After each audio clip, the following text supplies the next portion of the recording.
What's good, everybody? Welcome to the Thekjrealtalk. I'm so excited to be joined by Joseph John, a director of performance at Kungo. How are you doing, my brother? I'm all right, man. Thanks for having me again. Yeah. Yeah, I think it's good to have these conversations. Last time, I think we laid a foundation on the blood type issues and how you can actually optimize your performance when you're actually aligned with your blood type. Yeah. And today we basically celebrating World Heart Day, right? And this is kind of awareness that we need to, I think, extend the conversation and bring more awareness and what it means, as well for the blood type. Yeah, true. Yeah, I don't know what are you taking from this with the current situation that's been taking place within the sports field. I do believe you've been doing your research as well. Yeah, true. Yeah. In my understanding, I mean, like we keep getting the same news each and every year. Kids collapsing on the field, on the court, but where exactly do we need to go back to? You know, since you are a performance director, I think it's so you in your understanding you deal with so many kids, so many athletes, in your understanding, like how can we resolve the problem? I think a lot of people are concentrating on the results, Yeah. the end goal, the product, the finals of the product. Yeah. There's so much pressure, I think, when you look at high school athletes going up to university level and professionals. So I think the amount of pressure that people are penetrating towards high school players, it's so much that, they're enforcing certain things, they're enforcing certain programs. I think development level is just, a bit rushed. Yeah. I like the fact that you're also paying attention to whatever that's been happening. It's so important that we always go back to the blood type because that is our foundation. Yeah. That is our root. So when we have to build ourselves to perform at a specific level, we always have to look at our blood type and develop from there. So, in today's case, extending this conversation and raising more awareness, I think it's going to pave a way for us to leave at least a little bit of message to the athletes. Because on the previous episode that we did, you spoke about for your body to reward you, you need more sleep. But we're living in a generation, team no sleep. Like as much as do it for content, as much as we're looking at Instagram level on social media influence, but it's not a joke. Like it's not a joke. But in your understanding as a performance director, what are some of the things that we need to stop joking with and start paying attention? Because at the end of the day, we actually putting pressure on ourselves. Well, I think the social media is playing a huge impact on the influence, obviously. There's a lot of exercises that you can see on Instagram. I think the first thing that you can see on your feed, algorithms are pushing that to you. The more you save those kind of content, they will be pushing that more for you. So you can, feed information. There is a lot of information. To be honest with you, there's a lot of information out there right now on social media, and we are so privileged to have that kind of information. But information shouldn't be for us to know and to feel good about ourselves that we know something, but it should be transformation rather than information alone. So we need to know for us to be transformed.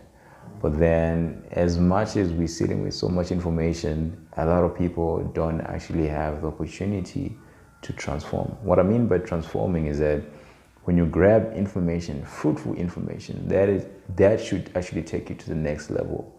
It could be an athlete or in corporate, wherever you are, you need to transform in order for you to get to the next level. So once we understand that everything that we see on social media is not for us, it gives us a green light, because nobody wants to talk about blood type, that hey, listen guys, these are the kind of exercises you need to do for this specific blood type. So rather, people gravitate on something that looks nice. You know what I mean? People will always gravitate something that they can also do. They don't want to weak on their weaknesses. So we do have this as a weakness itself, that a lot of people are gravitating the social media part, and they want to, copycat, monkey see, monkey do. You see a nice exercise, see a group of people doing specific exercise. Hey, I also want to do that. Hey, I also want to do that. And now there's injuries. Now people collapse. Safety part.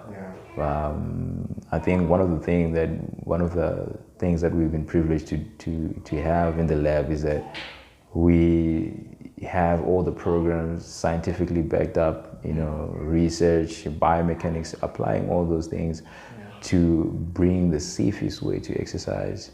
It is an honor to do that. But then some people are just, grabbing and exercising, and then they just do it.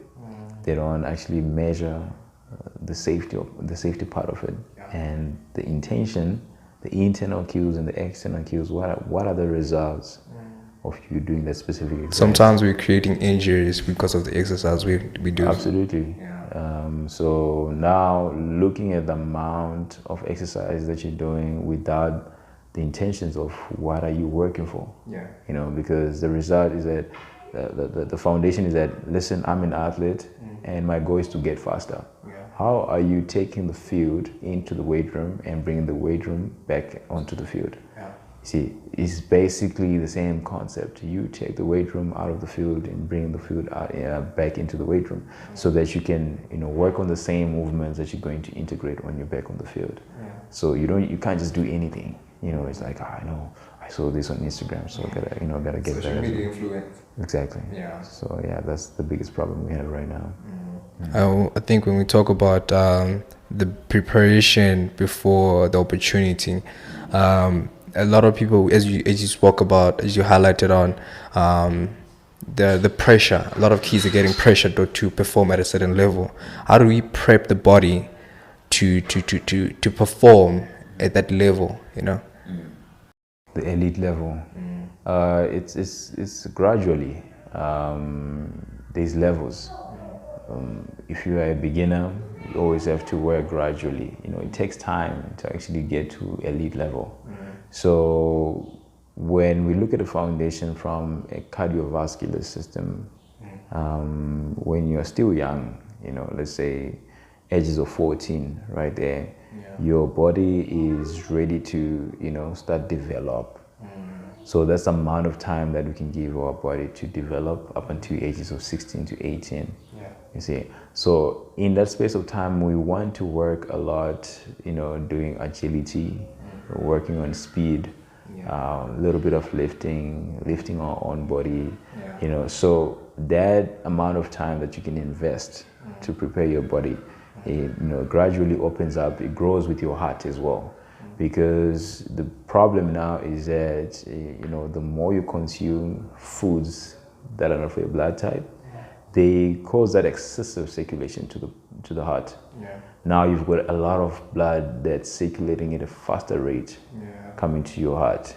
Because it's not meant to be like that, because also foods, they do play a huge role on that circulation, not only exercising. So getting that blood type test, knowing that, okay, my heart is built for this, then gradually I'm getting into it. Gradually I'm getting into it. So you need a proper guidance, especially when you're working with a group of people. If it's specialists, if it's trainers, if it's massage therapists, you need people that will understand, take you through some movement screens, and gradually you're gonna get there.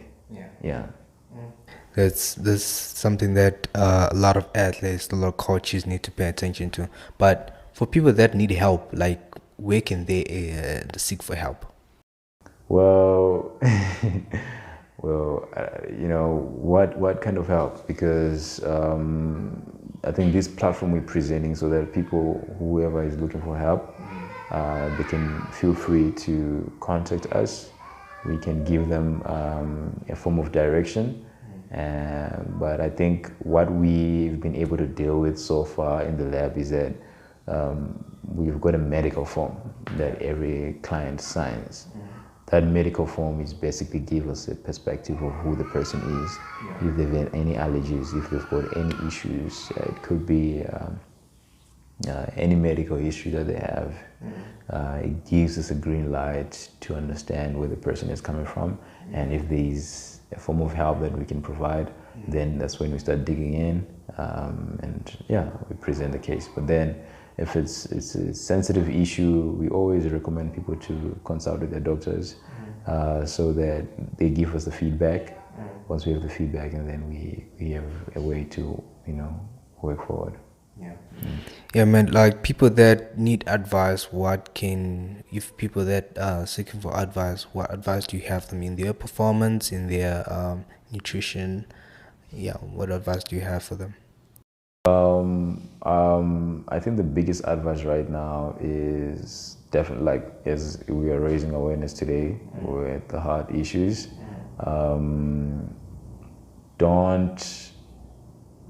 don't try to grow your body before your heart grows. Yeah. It's everybody wants to be like you 14, you want to train like you 25. Exactly, because there are specific exercises that obviously going to bulk you up. It's not a bad thing, but too much protein in the body can obviously harm you. Because there's been cases that we covered a few months ago. We realized that when people tend to exercise at a specific, let's say, elite level, and they're trying to build muscle, it's mostly being muscle. They want to build muscle, and they've got a high protein intake. That obviously affects their progress, because the heart is suddenly enlarging, growing bigger and bigger. Why? Because there is a lot of high protein intake in the body, and there is limited sleep. You get a person who is 16 years old and they look like 25.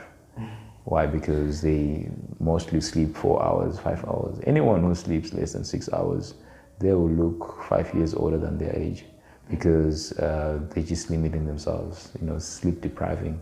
So the biggest advice is get enough sleep. Get enough sleep, go get checkup, make sure that your heart is developing for your age. Properly. Because a lot of people are just focusing on developing the body, but they don't understand that the heart also needs to develop. And there's no any other way to develop the heart but to stay in moderation and wait for the right time for the heart to grow as well. So you can't expect the heart to suddenly grow as faster with the body. But take it gradually. It's not gonna. There's no a fast forward lane to develop the heart. It grows gradually. So I advise that you always go for a checkup every month, at least if you are on elite level. Make sure that you get your checkups in and out, so that you are able to monitor yourself. And that's pretty much what. All right, thank you, man. Joseph John, appreciate you, man. Today as we celebrate World Heart Day, let's continue to raise awareness wherever you are, and see you on the next episode. Yes, sir.